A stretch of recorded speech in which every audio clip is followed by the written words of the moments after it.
जब ट्रंप ने ईरान के ऊपर अटैक किया 28 फरवरी को, तो उन्होंने भी नहीं सोचा था कि ये इतना बड़ा गैम्बल प्रूव हो सकता है। हालांकि 1 और 2 दिन के बाद में, चाहे से अमेरिकन मीडिया हो या फिर ब्रिटेन मीडिया हो, यूके मीडिया हो या डिफरेंट डिफरेंट मीडिया हाउसेस हो, सबने ये आर्टिकल छापना शुरू कर दिया था कि जो ट्रंप का ईरान के ऊपर अटैक है ना, ये बहुत बड़ा गैम्बल है। और सबसे बड़ी बात ये है कि इसका आउटकम क्या होगा, इसका रिजल्ट क्या होगा, ये किसी को भी नहीं पता, इवन ट्रंप को भी नहीं पता। और जब आपके पास में कोई क्लियर प्लान नहीं होता ना, तब ये गैम्बल भी होता है और ये बहुत महंगा गैम्बल होता है।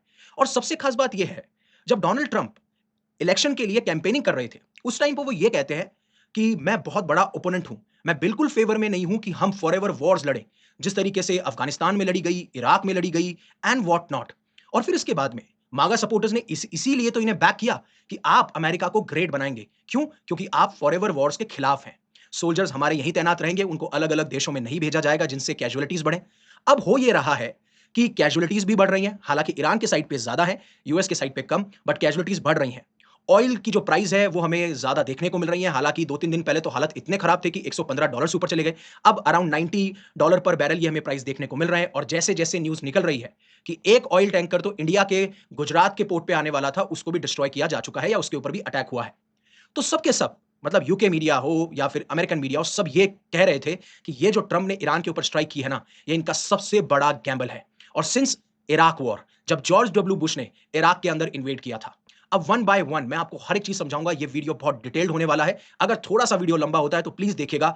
यू विल अंडरस्टैंड कि किस तरीके से मिडल ईस्ट एक टाइम पे इतना इंस्टेबल नहीं हुआ करता था। ये वो रीजन नहीं था जहां पे वायलेंस, अहिंसा में देखने को मिलती हो, लेकिन कैसे ना खाली इसके नामकरण को लेके, ना खाली इसका जो नाम रखा गया है, वहां से लेके पूरे मिडिल ईस्ट में इंस्टेबिलिटी यूरोपियन नेशंस और यूएस की वजह से आई है। तो मेरा नाम है युवराज सिंह शेखावत, आपका बहुत-बहुत स्वागत है यूपीएससी न्यू बयान अकेडमी पे। And hello future leaders.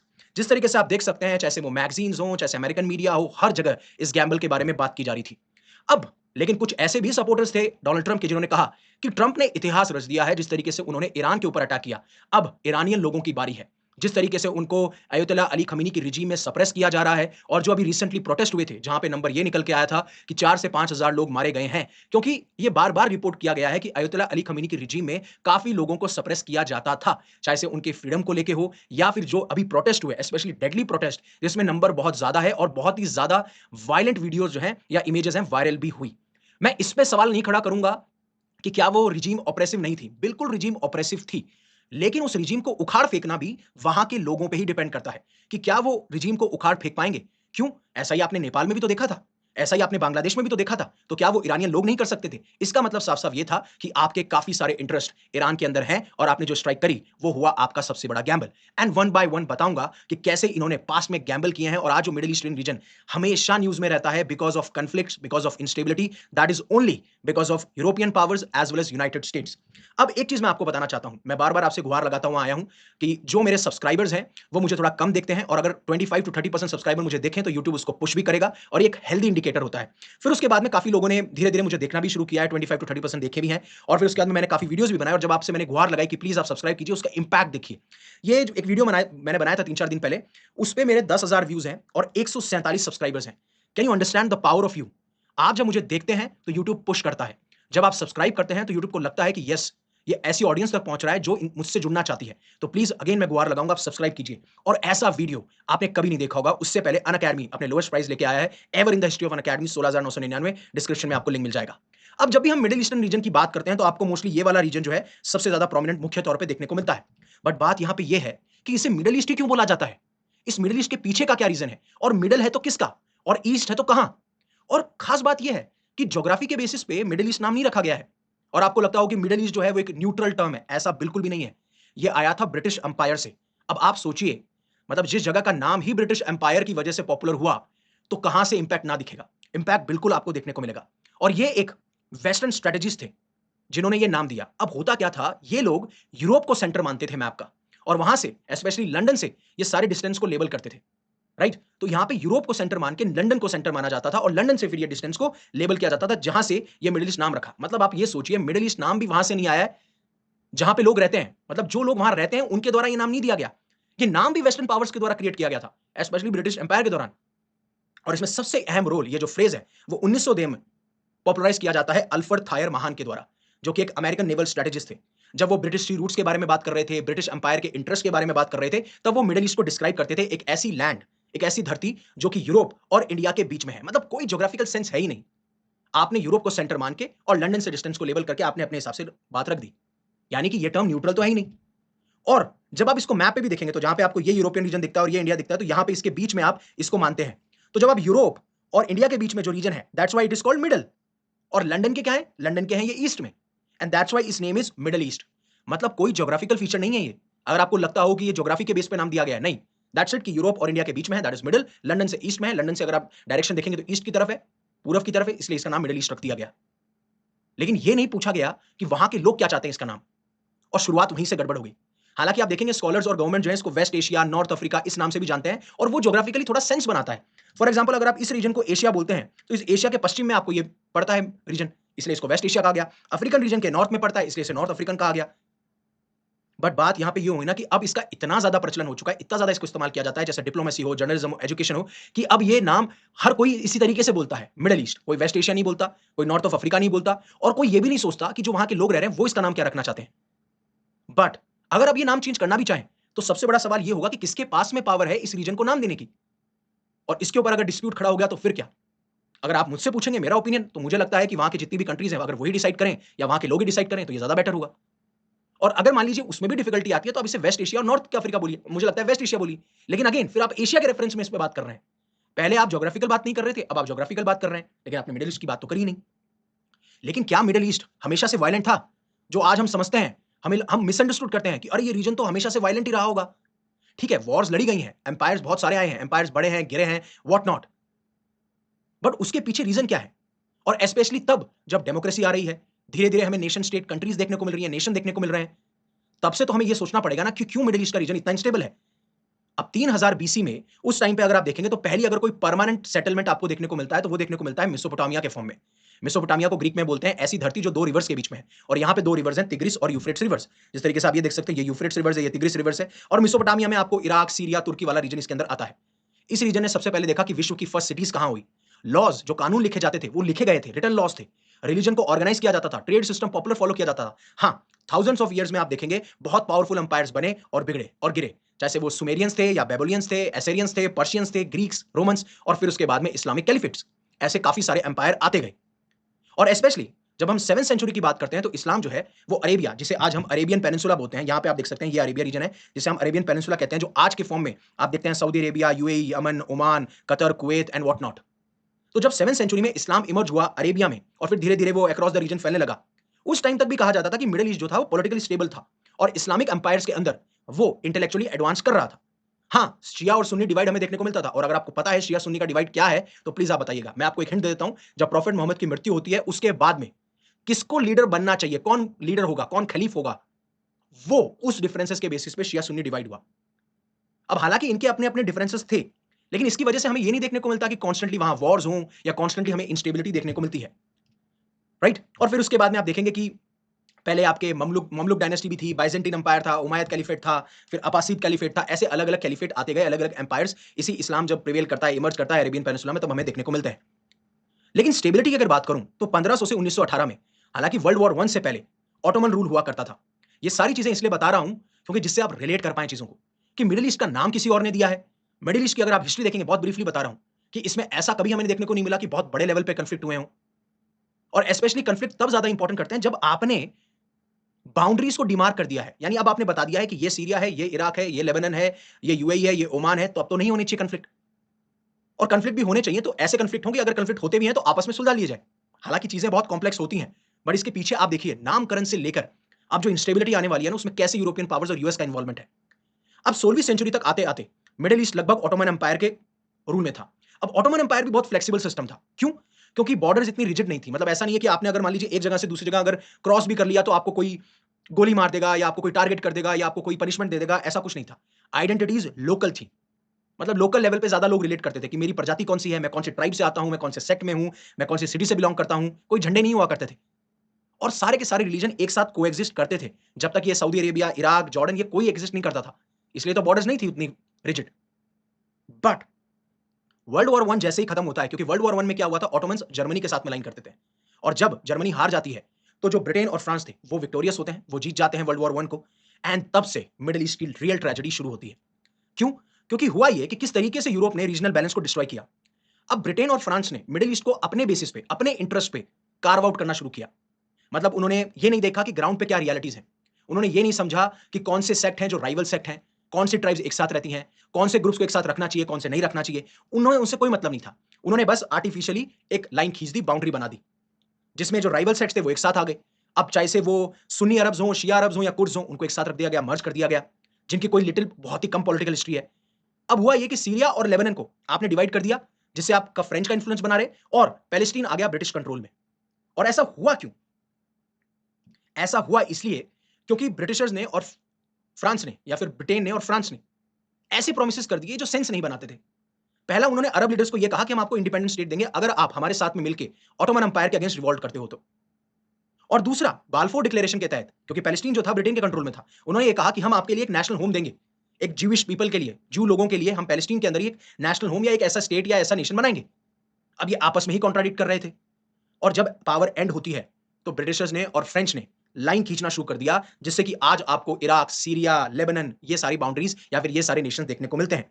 हालांकि पावर इनके पास में थी, लेकिन अरब्स और जूस को ये लग रहा था कि हमारे साथ में हो चुका है धोखा। एंड देन एंट्री होती है यूनाइटेड स्टेट्स की, क्योंकि मिडिल ईस्ट को ये नहीं पता था कि हमारे यहां पे ऑयल की डिस्कवरी हो जाएगी। और जैसे ही ऑयल की डिस्कवरी होती है, पूरा मिडिल ईस्ट ट्रांसफॉर्म हो जाता है। अब ये बहुत पूरी दुनिया का सबसे ज्यादा स्ट्रेटेजिकली और वैल्यूबल रीजन बन चुका था, स्पेशली वेस्टर्न पावर जैसे यूनाइटेड स्टेट्स के लिए। और उन्होंने एक चीज ये मान ली थी कि अगर ऑयल सप्लाईज पे कंट्रोल हो जाए तो पूरी ग्लोबल इकोनॉमी पे कंट्रोल आ सकता है। और आज भी वही इंटेंशन है कि हमारे ऐसे पपेट बैठे हों, जैसे वेनेजुएला में है वैसे ही ईरान में हमारे पपेट बैठे हों, जिससे ऑयल सप्लाईज पे हमारा कंट्रोल हो और हम ग्लोबल इकोनॉमी पे राज करें आने वाले टाइम पे। क्योंकि उन्हें भी पता है कि चाइना का राइज होने वाला है, अगर उसे कंट्रोल करना है तो ये एक तरीका है जिससे कंट्रोल किया जा सकता है। क्योंकि आपको अपनी नीड्स को, जरूरतों को डाइवर्सिफाई करना पड़ता है। ऐसा नहीं कि सिर्फ आप रशियन ऑयल ही बाय करते रहेंगे। इसीलिए हर एक कंट्री अपनी नीड्स को डाइवर्सिफाई करती है, बिकॉज यू नेवर नो कि फ्यूचर के अंदर, भविष्य के अंदर उस नेशन के साथ में हमारे रिश्ते अच्छे रहेंगे कि नहीं रहेंगे। जियोपॉलिटिकल एनवायरनमेंट कब चेंज हो जाए आपको भी नहीं पता, और ये चीज इन्हें पता थी।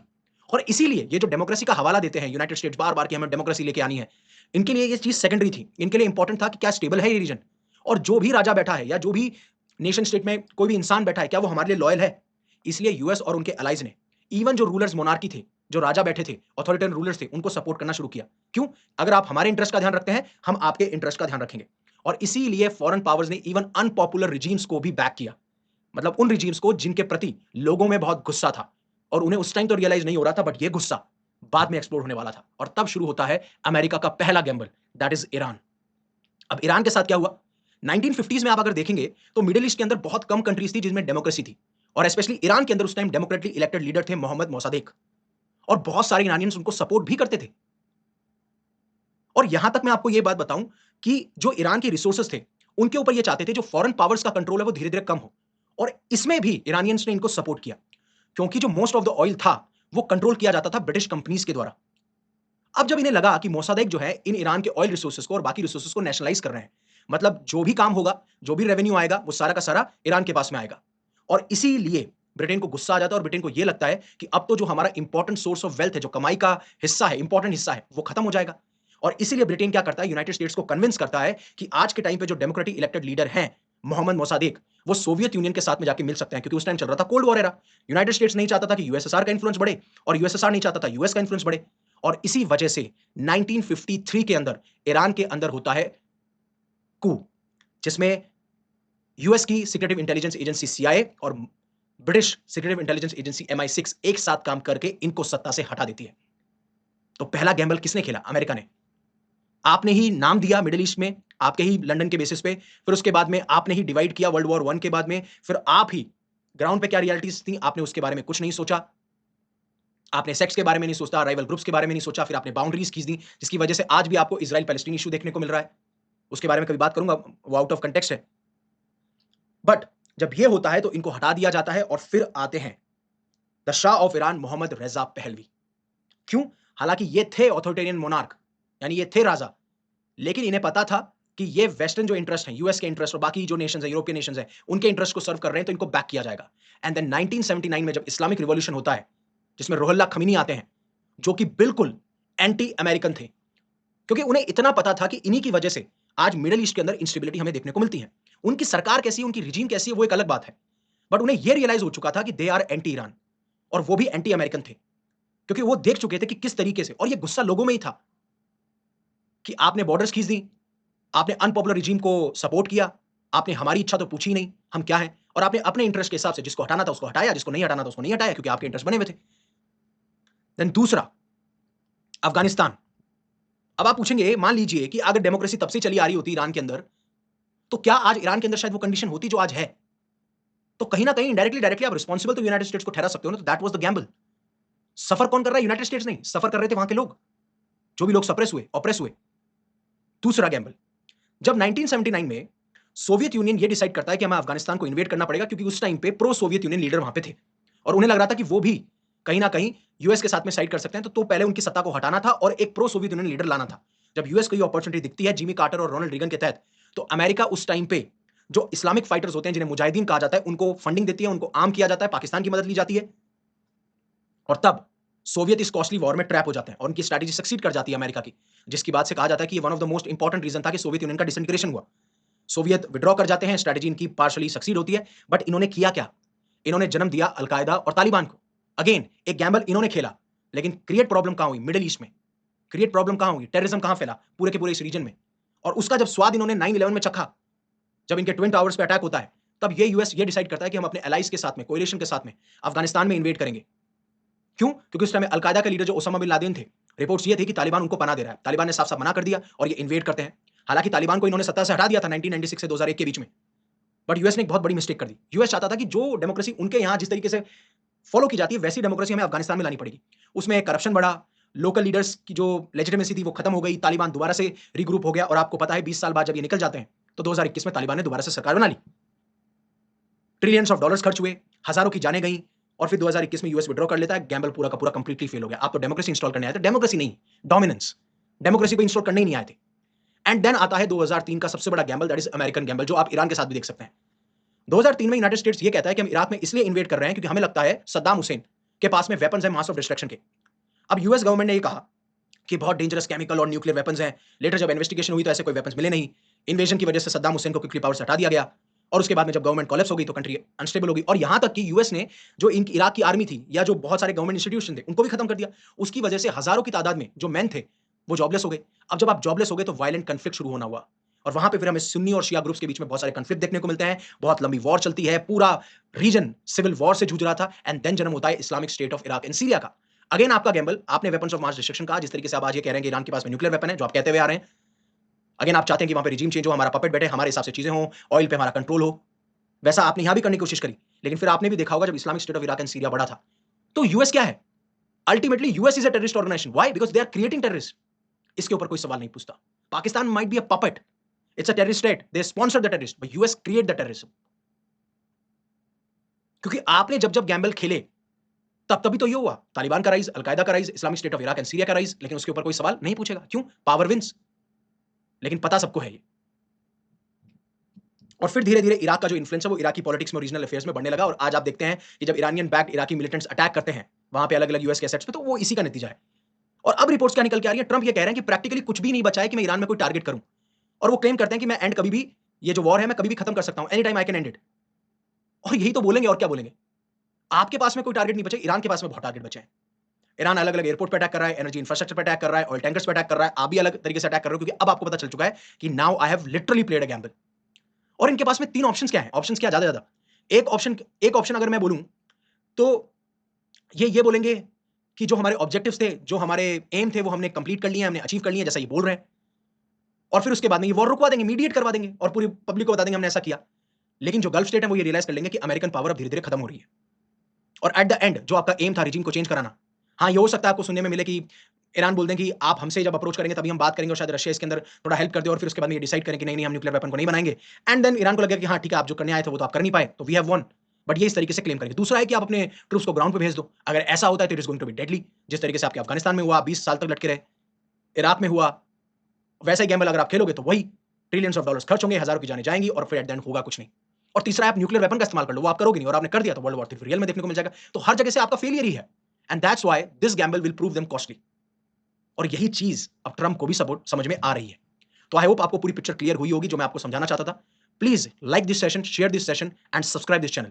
And thank you very much for giving me your precious asset that is your time. Stay safe, stay happy, take care and always remember one thing, live in such a way that universe will be proud of you. जय हिंद, जय भारत।